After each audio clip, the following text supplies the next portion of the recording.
Bonjour everyone, Pantoufleee here today for a new video in which we're going to do a little preview about the two tanks wargaming announced during the stream, the Object 268 version 4 and the Light 100 LT or something like that. I can't recall the exact name. And all of that is possible simply due to a mod that allows you to see every single tank being implemented, every single update. I'm sorry guys, I don't have the link to get the mod because someone sent it to me. But you don't need it for those two tanks because I'm about to show you their statistics in this video. In case you're not aware of it, we're going to talk about two tanks, the one you're seeing right there, plus the mighty one that just pops right around the corner, which is this one, the Object 268 version 4 and the T100 Lite. Let's not lose too much time and jump directly into it. First, let's talk about the main difference between both tanks. The Object 268 version 4 is supposed to be a premium or collectible, and the T100 Lite had been confirmed by Wargaming to be a tech tree one. So we are obviously going to start with the tech tree because that's the one everybody will be able to acquire. When it comes to the aesthetic of the tank, you can see that it's quite low. It looks like an LT432, the latest premium tier 8 light tank that was implemented. And on top of that, I gotta be fair about the armor profile, and that I will show you after, but you can actually bounce some shots with this. So in my opinion, you're sitting in front of one of the best light tanks ever, if not the best when it will be implemented, for two reasons. First, because all the statistics about this tank are godly perfect, and second, because it's Russian, and as we are playing a Russian tank, a Russian game, you already know that it's going to be broken. Because based on the statistics, gotta be fair, this tank is just insane. The aim time is 3.5 seconds, which is really good, and I want to remind you that all the statistics we're going to talk about right now are supposed to be lowered down by the provisions and the equipment you will be using. So base aim time 3.5 seconds is just excellent. The gun dispersion 0.33 is excellent as well. The DPM, the base DPM is over 3k, 3.1 thousand. This is just ridiculous. Just take a look at the reload time. It seems like you have the exact same as the one you have on the Object 140 or the T62A. And I want to remind you that those tanks are known to have the greatest DPM when it comes to the mediums. Just take a look at that. For example, no, that's not the one I wanted to talk about. Yeah, perfect. You see that you are sitting at 3.3k because you use the right equipment. And I believe that the T100 Lite will have an even better DPM than the Object 140 or even the T62A, making it not necessarily the kind of tank to spot like his name is intended to suppose, like its class is intended to suppose, but rather let's say an hybrid between a medium and a light tank by its denomination, but medium by its playstyle. So yeah, it seems that it's going to be quite interesting. But in order for Wargaming to reduce your chances of being really effective with it, they decided to lower down the penetration, which is kind of make you... This will force you, let's say, to use the caliber the caliber shell. I forgot the name, the exact name of the equipment that allows you to increase your penetration, rather than the gun rammer. Because here, as you can see, with only 240 millimeters of base penetration with your regular and 290 with your gold shell, you can penetrate, but you're not going to be as effective as if you were using calibrated shell. So that's a good point, because at least it will allow us to get a balanced tank. But when we take a look at the DPM, it seems like you don't have the disadvantage of the Russian mediums, because they are sitting at 3.1k thanks to the gun rammer, thanks to all those provisions. Whereas here, it's your base DPM. So expect that one to probably have the best DPM out of all the light and the mediums that are already implemented, if it's released in this current state. For the average damage, as you can see, it's quite close to what we already know. It's a 100mm gun, so we are sitting at 310. And the second downside about it, and maybe this is why Wargaming wanted to put a lot of effort on the gun and the DPM, is that you only sit at 5 degrees of gun depression. And trust me, 5 degrees is definitely not a lot, and it will be a nightmare to make it playable on most maps. And this is probably why Wargaming intended to make all the other statistics godly good. Now, And if we talk about the turret, as you can see, the frontal is 180. It's not as great as the Vickers slide that can bounce pretty much everything in its gun mantlet, because here, as you can see, you don't have any gun mantlet beside that small part, but to be fair, it's not going to count. And you are extremely rounded. So the fact that you're extremely rounded can help you, and you could expect to get some random bounces from time to time. It's the case on the rounded turret, but it's also the case on the upper part of the hull armor, because here, of course, it's impossible. It's possible to penetrate it from the front because you have something like 50 millimeters of armor. But if you over-angle it and try to bait people into shooting you because of this, well, maybe you have a chance. And another thing Wargaming worked on is possibly the top speed, because your average speed seems to be only 43 kilometers per hour. If we compare that to the rest of the light tanks at tier 10, you will see that, well, it's a little bit strange, because out of all the light tanks we already have in the game, this is probably the lowest we get. But it's not going to be a problem. I mean, when you take a look at the other statistics, they will repair the tank for this.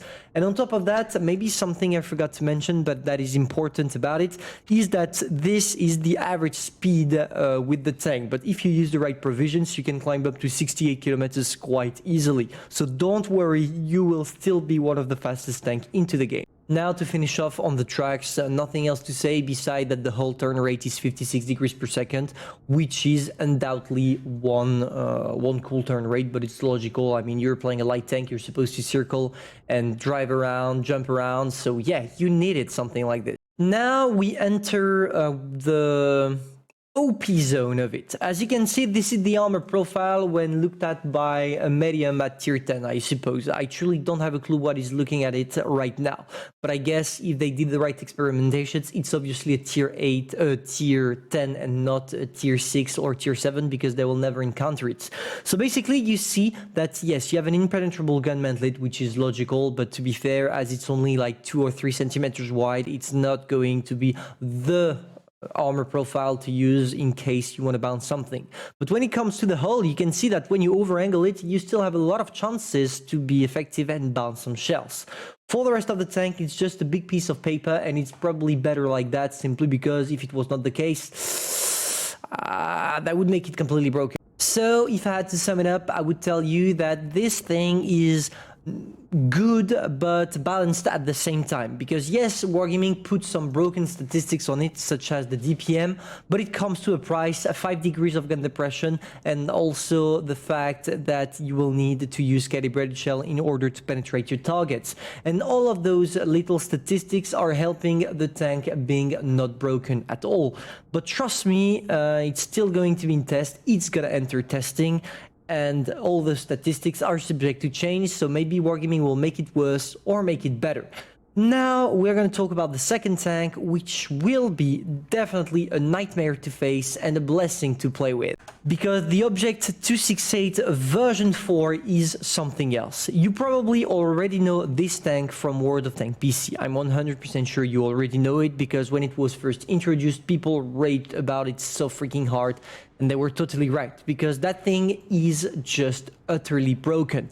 And it seems like World of Tanks Blitz repeated the tradition of World of Tanks PC, because when you take a look at the statistics, first of all, it's just weird. When you take a look at the average damage, you don't sit at 640 like we used to, now it's 690. I don't know if it's the first of a list of tanks that will, maybe all the tank destroyers will get their average damage climbed up from 640 to 690, but I'm 100% sure that Wargaming right now is experimenting something with that kind of average damage. So yeah, we'll have to sit there and watch, see what Wargaming wants to do, but I'm pretty sure that there is something going on right now. For the rest of the statistics, how to balance kind of this tank, Wargaming decided to give it the worst gun dispersion ever. As you can see, you have 5 seconds of aim time combined with only 0.43 of gun dispersion. It's possibly one of the most inaccurate tanks at tier 10. Is it going to be enough for you to make it balanced? It's all gonna depend on your RNG. If you have a blessed RNG and for maybe one game you get laser gun, yes, you're gonna be broken. But if the RNG decides to spit on your face, then it's going to be quite a struggle for you to get your shots in and therefore to be effective. Now, for the DPM, 2.5k based, it's excellent. It's excellent. If you use the right equipment, I'm pretty sure you can climb up to maybe 2.8, 2.9k, which is definitely enough for you to do the job. But of course, as you have 690 average damage, it comes to a price, and that price is 16 seconds of reload. That will probably be lowered down to 14 seconds or something like that if you use the right equipment. So once again, if we get a choice, not a choice, but if we get a look at the Yak Panzer, which is, in my opinion, the closest tank to it, you see that with the right equipment, you have 15 seconds of reload for 800 average damage. So expect the Object 268 version 4 to have 14 seconds of reload for 700 damage. This is basic math, and obviously this is what would sit the tank best. So let's go back to the rest of the statistics, talking maybe about the top speed.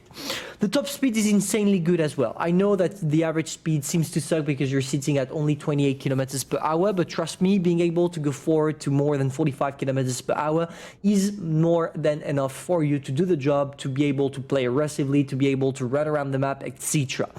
Of course, the reverse speed is insane as well, 20 kilometers, so expect that thing to be a better Object 263, but something I forgot to mention, and that is extremely important, as the 263 has this problem, the 268 version 4 has it also because of the fact that the gun is located at the back of the tank. You are limited to 5 degrees of gun depression. So same problem as the T100 Lite, you are really going to struggle finding your position on the battlefield. But obviously, if you are good enough to already know things or two about maps in World of Tanks Blitz, or if you want to test it out and see what are the most suitable positions and you find them, well, it's no longer going to be a problem. But expect the 268 version 4 to be OP on flat grounds like Himmelsdorf, and be less broke, let's say, on maps like Castilla and so. Guys, thanks to Ausen, shout out to you by the way, man, you see pretty much the armor profile of our little friend. And I guess that you are already pissed at Wargaming for this. Just take a look at the 257 APCR shell. 257 millimeters can't go through the tank, not even the weak spot, or maybe that little part right there is penetrable, I don't know yet.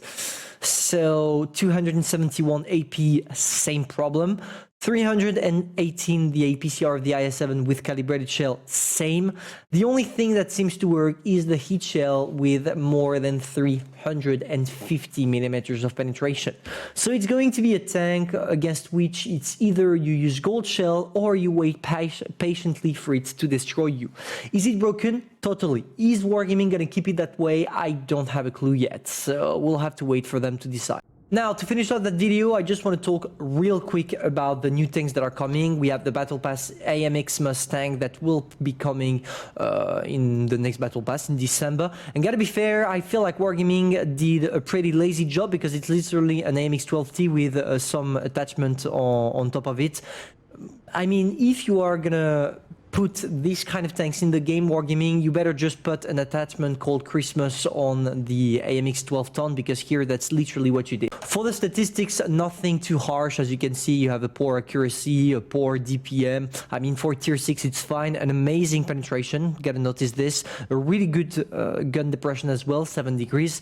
And for the rest of the statistics, it's pretty much the exact same as the AMX 12 ton. And finally, as the Ram Panzer is coming for the Black Friday event, and I released the video already at that time. Wait, I'm gonna put my camera right there, it's better. Here you see that you have a good DPM accuracy. I mean, the gun on the M48A2 Ram Panzer is excellent. For the armor, the armor turret is excellent, but you have a huge cupola, so it's going to be problematic. And the top speed is 42 kilometers per hour, which is really good considering that you are really armored. So maybe the Ram Panzer will be interesting. I don't know, we'll have to wait for Black Friday to come around the corner to see. So that's it, guys. I just wanted to to talk about those two tanks. Tell me in the comments what you think out of the 100 Lite and the Object 268 version 4, which one is going to be the most broken. Personally, I think it's the Object 268 because it's going to be a collectible or a premium, and as Wargaming wants to sell them, they need to make them broken. It's the case for the Chieftain, it's the case for the Ship Conqueror, MX M454, it's going to be the case with the Concept 1B that is coming for Christmas, etc, etc. So well, good luck fighting them off on the battlefield, but remember guys, they are still in test and there is a good chance that they will be nerfed before entering the game. And if it's not the case, well, good luck.